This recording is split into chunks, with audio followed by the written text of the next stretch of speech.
وفي 10 دقايق هتعملي احلى غدا سريع. مش شرط كل يوم فراخ ولحمة وبانيه، احنا هنعمل النهاردة كده بديل البانيه ب3 حبايات بطاطس بس.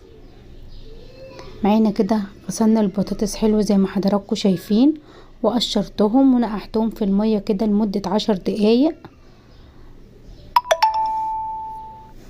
وبعد كده بقى يا حبايب قلبي هنقطعهم حلقات، ما هي سميكة قوي ومش رفيعة قوي، علشان تبقى متماسكة زي ما حضراتكم شايفين كده. هنخرب بقى ال3 حبايات بطاطس بنفس الطريقة. انا بوريكم سمك البطاطسية اهوت.